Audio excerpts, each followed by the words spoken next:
Tengo 79 años y estoy muriendo en esta cama de hospital rodeado de máquinas que no pueden limpiar mi alma.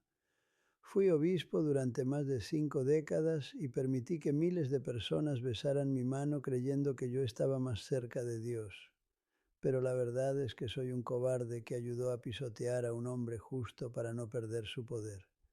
Vengo a confesar cómo mi silencio y mis mentiras permitieron que Robert Prevost llegara a ser el Papa León XIV, mientras yo mismo firmaba la sentencia que dejó al padre Ignacio solo, tosiendo sangre en una choza miserable. Esos pasillos de mármol de Chiclayo huelen a incienso, pero también al rancio de mi propia ambición, y hoy no puedo cerrar los ojos sin ver la cruz de madera que Ignacio dejó sobre mi mesa antes de que yo lo destruyera por completo. Os voy a contar lo que sucede en las sombras del Vaticano porque la verdad es que, mirad bien mis manos, están muy arrugadas y huelen a ese jabón fuerte que usan las enfermeras por las mañanas. Estas mismas manos ayudaron a Robert Prevost a subir al poder, el hombre que hoy todo el mundo conoce como el Papa León XIV. Yo estuve allí, justo a su lado, en esos pasillos de piedra donde el incienso siempre tapa el olor a rancio de nuestras propias ambiciones. Todos creen que servimos a Cristo, pero yo serví a una institución que me dio un título importante a cambio de mi silencio. Lo que vi y lo que hice bajo ese techo de oro me ha perseguido cada noche de mi vejez. Hay un nombre que no me deja dormir tranquilo, el del padre Ignacio. Él era mi hermano de orden y yo lo destruí por completo. Lo eché a la calle como si fuera basura. Yo no siempre estuve en esta cama de hospital. Durante más de 30 años mi palabra era la ley en toda la diócesis de Chiclayo. Caminaba por los pasillos de la catedral y el eco de mis zapatos negros sobre el mármol blanco sonaba a pura autoridad. Me gustaba mucho ese sonido. Era el obispo auxiliar, el brazo derecho de Robert Prevost, y mi despacho siempre olía a libros antiguos y a café recién hecho. Tenía chofer, una secretaria que anotaba cada una de mis citas y un anillo de oro que brillaba bajo las luces del altar mayor. Me sentía como un príncipe de la iglesia. Creía que servir a Dios era mantener el orden, que la fe se trataba de firmar papeles oficiales y de que nadie se atreviera a cuestionar nuestras decisiones sagradas. Recuerdo muy bien una noche de lluvia fuerte, de esas que hacen que el río Chancay suba y se lleve las casas de adobe de los campesinos. Yo estaba en mi biblioteca privada, muy seco y muy seguro. Abrí la Biblia por un lugar que no solía leer casi nunca. Eran los versículos de Ezequiel, justo en el capítulo 34. Ay de los pastores de Israel que se apacientan a sí mismos. ¿No apacientan los pastores a los rebaños? Cerré el libro de golpe con un ruido seco. Me molestó mucho. Sentí como si alguien me hubiera dado una bofetada en medio de mi comodidad. ¿Quién se cree este profeta para hablarme así? Pensé con rabia. Me levanté y me serví un poco de vino para pasar aquel mal trago. No quería entender la verdad. Fue precisamente en esos días cuando apareció el padre Ignacio. Él venía de las misiones rurales más lejanas, con las uñas sucias de tierra y los zapatos rotos de tanto caminar por los cerros. Entró en mi oficina de mármol y el olor a campo mojado chocó de frente con mi perfume caro. Me pidió dinero urgente para las comunidades que se habían quedado sin nada por las crecidas del río. Yo le dije que el presupuesto estaba totalmente cerrado, que teníamos que terminar la nueva curia primero. Hay prioridades, Ignacio, le repetí con mi voz de obispo importante. Él se quedó mirándome un rato largo, sin ningún miedo en los ojos. Usted cuida el trono, Domelio, pero ¿quién cuida a las ovejas? Esa frase me quemó por dentro, pero mi orgullo fue mucho más fuerte. Mi mundo terminaba en los muros de piedra de la curia de Chiclayo. Allí dentro el tiempo no pasaba igual que en la calle. Todo olía siempre a cera de piso y a madera vieja. un olor que me hacía sentir que nada iba a cambiar nunca. Los pasillos eran tan anchos que podías caminar sin rozar a nadie. Nadie gritaba en aquel lugar. No necesitábamos a nadie de fuera. Teníamos nuestras propias reglas, nuestros horarios marcados por las campanas de la catedral y una forma de hablar que solo nosotros entendíamos. Los fieles nos miraban desde lejos, tras las barandillas de hierro, y yo me acostumbré a ver el mundo a través de los cristales de colores de los ventanales. Aquel palacio era mi única familia. Creía que aquel orden era la voluntad de Dios. Robert Prevost mandaba y nosotros obedecíamos sin pensar. Si él decía que algo era pecado, lo era. Si decía que un papel era sagrado, nos arrodillábamos ante él. Comíamos en mesas largas de madera oscura con cubiertos de plata que pesaban en la mano, mientras fuera la gente pasaba hambre por las lluvias. Pero nosotros no veíamos eso. Nuestra familia eran los otros obispos, los secretarios y los nuncios que venían de Roma. Cuando salía a la calle en el coche negro, cerraba la ventanilla para que el polvo de los barrios pobres no ensuciara mi sotana limpia. Me gustaba que me llamaran Monseñor. Ese título era como una armadura que me separaba de los problemas de los demás. Pensaba que cuidar la institución era lo mismo que cuidar a Jesucristo y nadie se atrevía a decirme lo contrario. Recuerdo que el padre Ignacio entró en mi despacho con las botas llenas de barro seco. Aquel día el sol pegaba fuerte en Chiclayo, pero dentro de la curia hacía un frío que te calaba los huesos. Él puso sus manos sobre mi mesa de mármol, unas manos grandes, con las uñas negras de trabajar la tierra con los campesinos. Me pidió, casi llorando, que usáramos los fondos de la iglesia para comprar mantas y medicinas para la gente que lo había perdido todo por las crecidas del río Chancay. Yo ni siquiera levanté la vista de mis documentos oficiales. Estaba demasiado ocupado revisando los planos de la nueva residencia para los obispos, un edificio con aire acondicionado y suelos de granito importado. Prioridades, Ignacio, le dije con una frialdad que hoy me espanta. Él solo me miraba en silencio. Robert Prevost entró después y me puso un documento delante. Era la orden para quitarle la parroquia a Ignacio y prohibirle dar misa. Me dijo que Ignacio era un rebelde que ponía a la gente en nuestra contra. Yo sabía que era mentira, sabía que Ignacio solo quería cumplir con el Evangelio, pero quería quedar bien con mi jefe. Agarré mi pluma de plata y firmé aquel papel sin que me temblara el pulso.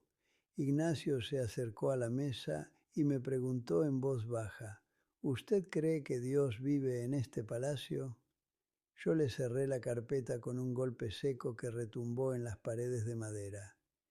Vete a tu casa y reza más, le respondí sin mirarle a la cara. Él bajó la cabeza y salió de la oficina arrastrando sus zapatos viejos. Fui un cobarde muy miserable. Aquella firma fue como una sentencia de muerte para mi hermano. Le quitamos el sueldo, le quitamos su casa parroquial y le prohibimos hablar con nadie de la comunidad. Lo dejamos solo en medio del barro y la lluvia. Unos meses después me enteré de que estaba durmiendo en una choza de caña, tosiendo sangre por una infección que no podía curarse porque no tenía ni un sol para medicinas. Podía haberle enviado ayuda en secreto, podía haber parado aquel decreto, pero preferí mi anillo de oro y mi despacho con olor a café. Dejé que muriera como un perro abandonado a la orilla del río mientras yo cenaba con los nuncios en mesas puestas con manteles blancos de lino. El silencio de Dios me asusta. Yo maté a un hombre bueno. Ignacio no era solo un cura rebelde, era mi hermano. Crecimos juntos en el seminario, compartiendo el pan y los sueños de cambiar el mundo. Él tenía una cicatriz pequeña en la ceja. Se la hizo de niño cayendo de un árbol y siempre se la tocaba cuando estaba muy preocupado. En aquel despacho frío de 1998, Mientras yo le entregaba el decreto de expulsión, él se acarició esa marca con el dedo tembloroso. Yo no fui capaz de mirarle a los ojos. Me quedé mirando una mancha en la pared, deseando que aquel momento terminara pronto. Le quité su vida, su parroquia y su dignidad con un solo papel firmado. Él no gritó, solo dejó su cruz de madera sobre mi mesa de mármol. El golpe sonó muy seco, como un hueso rompiéndose. Después de aquello los años pasaron lentos y pesados como piedras. Me sentaba a comer en mesas muy largas, con manteles blancos que siempre estaban demasiado limpios. Había mucha gente a mi alrededor, secretarios y monjas que servían la sopa en silencio, pero el sitio a mi derecha estaba vacío.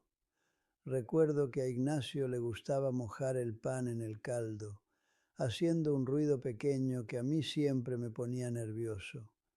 Ahora daría cualquier cosa por volver a escuchar ese ruido molesto en mi comedor. Me acostumbré a ver su nombre tachado en los libros de la diócesis, una línea negra sobre su historia. A veces encontraba alguna nota suya, escrita con su letra de campesino, hablando de comprar semillas para los pobres.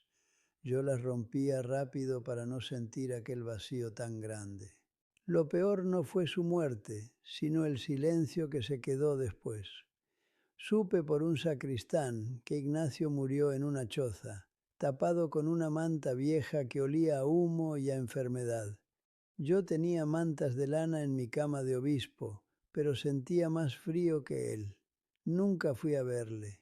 Me quedé encerrado en mi palacio, puliendo mi anillo de oro hasta que brillaba mucho, como si eso pudiera salvarme de la realidad.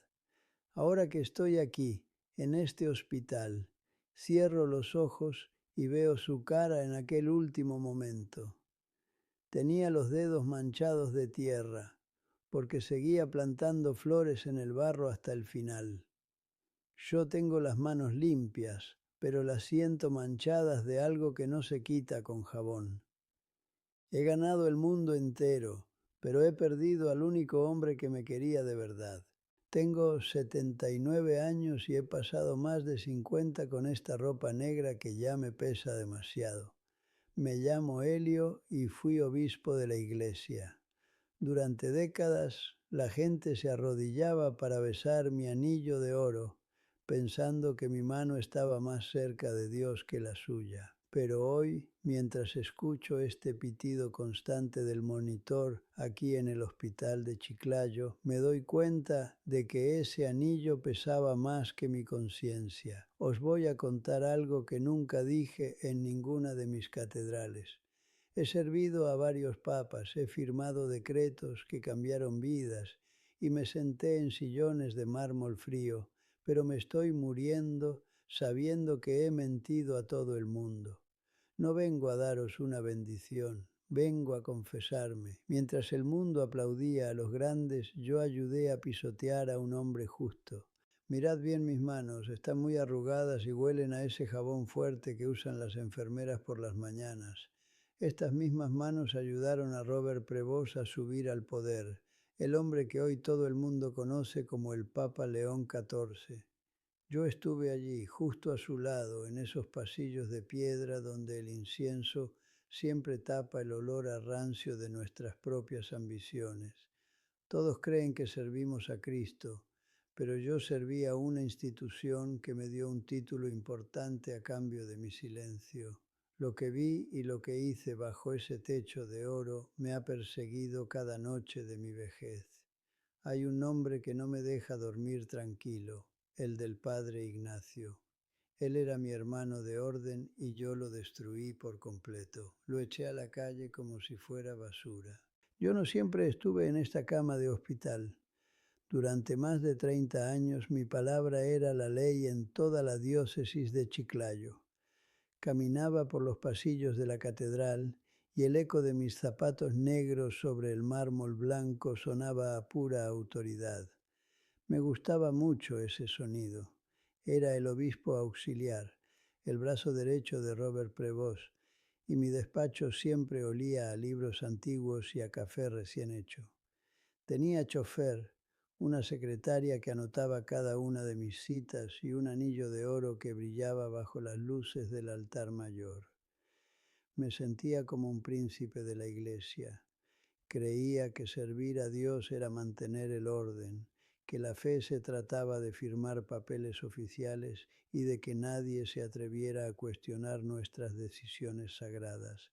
Recuerdo muy bien una noche de lluvia fuerte, de esas que hacen que el río Chancay suba y se lleve las casas de adobe. Yo estaba en mi biblioteca privada, muy seco y seguro. Si esta historia os está tocando el alma, os pido que os suscribáis al canal y compartáis el vídeo para que mi error sirva de algo. Abrí la Biblia por Ezequiel capítulo 34. Ay de los pastores que se apacientan a sí mismos. Cerré el libro de golpe, con rabia. Sentí como si alguien me hubiera dado una bofetada en medio de mi comodidad. Me serví un poco de vino para pasar aquel mal trago. No quería entender la verdad. Estaba demasiado ciego para ver el dolor de los que sufrían fuera de mi palacio. Fue precisamente en esos días cuando apareció el padre Ignacio. Él venía de las misiones rurales más lejanas, con las uñas sucias de tierra y los zapatos rotos de tanto caminar por los cerros.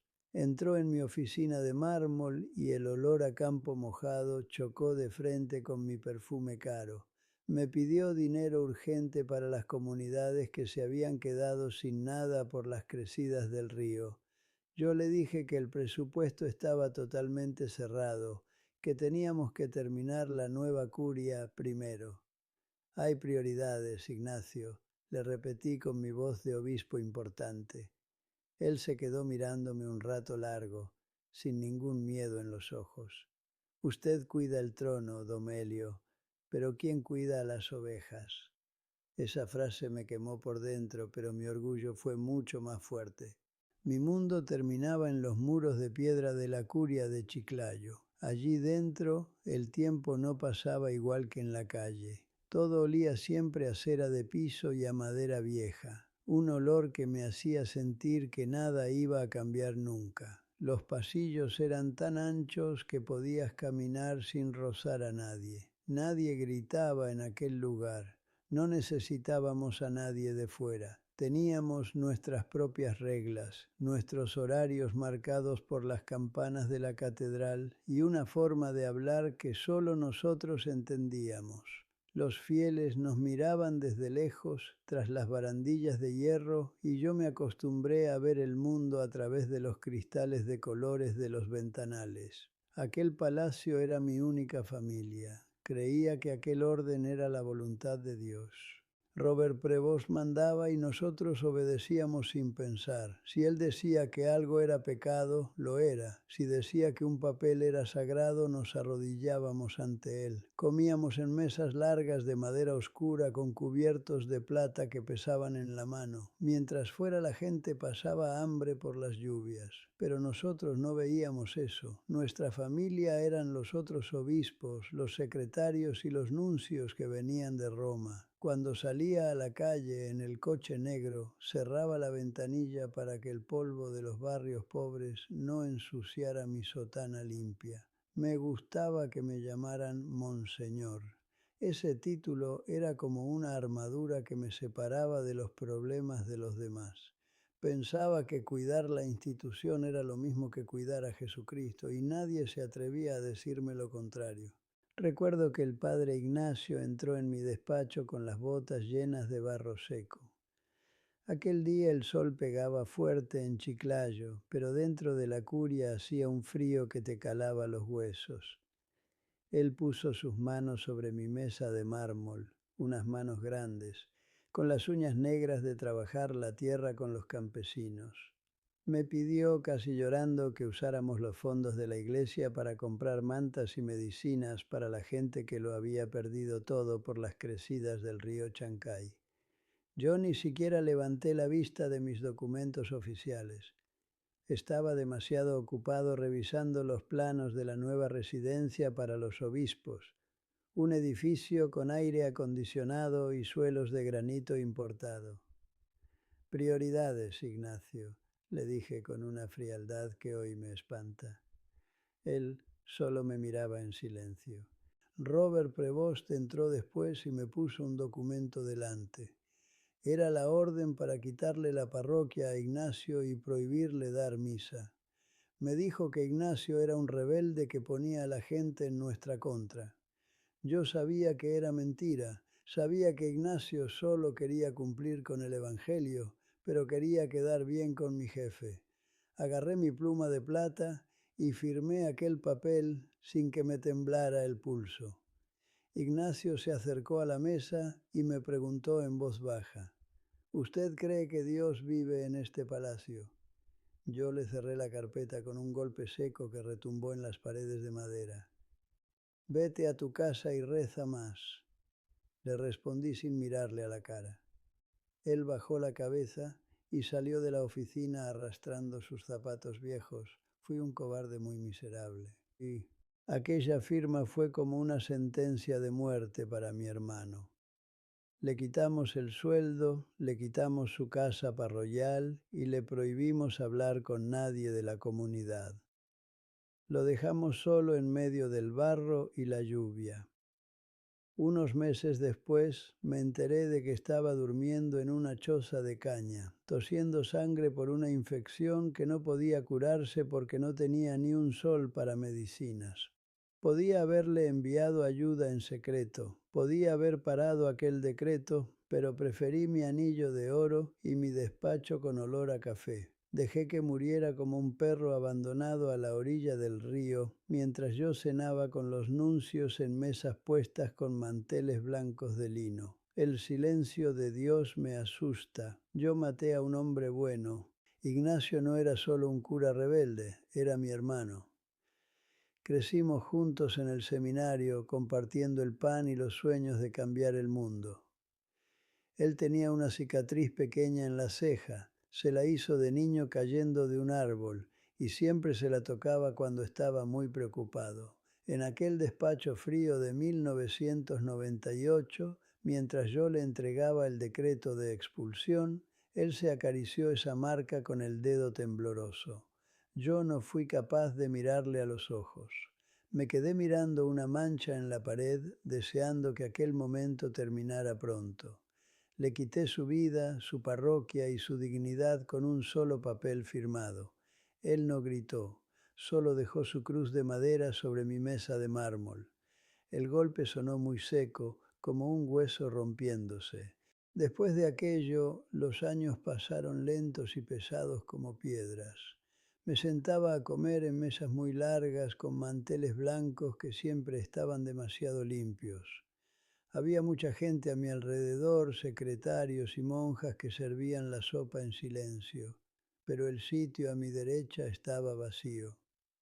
Recuerdo que a Ignacio le gustaba mojar el pan en el caldo, haciendo un ruido pequeño que a mí siempre me ponía nervioso. Ahora daría cualquier cosa por volver a escuchar ese ruido molesto en mi comedor. Me acostumbré a ver su nombre tachado en los libros de la diócesis, una línea negra sobre su historia.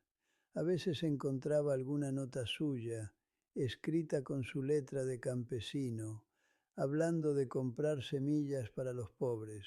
Yo las rompía rápido para no sentir aquel vacío tan grande. Lo peor no fue su muerte, sino el silencio que se quedó después. Supe por un sacristán que Ignacio murió en una choza, tapado con una manta vieja que olía a humo y a enfermedad. Yo tenía mantas de lana en mi cama de obispo, pero sentía más frío que él. Nunca fui a verle. Me quedé encerrado en mi palacio puliendo mi anillo de oro hasta que brillaba mucho, como si eso pudiera salvarme de la realidad. Ahora que estoy aquí, en este hospital, cierro los ojos y veo su cara en aquel último momento. Tenía los dedos manchados de tierra, porque seguía plantando flores en el barro hasta el final. Yo tengo las manos limpias, pero las siento manchadas de algo que no se quita con jabón. He ganado el mundo entero, pero he perdido al único hombre que me quería de verdad. Todo se vino abajo cuando vi a Robert en aquel balcón de Roma. El mundo aplaudía al nuevo papa, pero yo estaba en Chiclayo, sujetando un papel arrugado que me quemaba. Era una carta de Elena, la hija de Ignacio. Ella no quería dinero. Solo preguntaba si yo recordaba a su padre o si él era solo un nombre tachado en mis libros. Esa pregunta me rompió el alma. Busqué mi vieja Biblia y allí estaba otra vez. Ezequiel 34. Ay de los pastores que se apacientan a sí mismos. Esta vez no cerré el libro con soberbia. Me quedé allí llorando, dándome cuenta de que pasé 50 años siendo un lobo vestido de seda. Yo era el pastor que se comía a sus propias ovejas por puro orgullo institucional de príncipe. Salí de mi palacio aquella misma noche, casi a escondidas. Me quité la cruz pesada de oro y ese anillo que pulía cada mañana. Caminé por las calles sucias de las afueras, donde el olor a tierra mojada me recordaba a las botas de Ignacio. Llegué frente a una casita de adobe, una iglesia pequeña donde la luz era amarilla y cálida. No era mi catedral fría con suelos de mármol. Allí no había incienso, solo olor a gente sencilla buscando a Dios. Me senté en el último banco, escondido en la sombra para que nadie reconociera al gran obispo Helio. Una mujer se acercó a mí poco después. Tenía una marca en la ceja y unos ojos iguales a los de Ignacio. Me tocó el hombro y me dijo, ¿se siente bien, abuelo? Yo no pude ni contestar. La miré y vi al hombre que yo había matado con mi firma. Era Elena. No sé cómo me encontró, o quizá fue Dios jugando su última carta. Mi voz no salía. Estaba atrapada en una garganta que solo sabía dar órdenes. Le agarré la mano, que era áspera y caliente, muy distinta a mis manos blandas. Elena, le dije, y mi voz sonaba como hojas secas.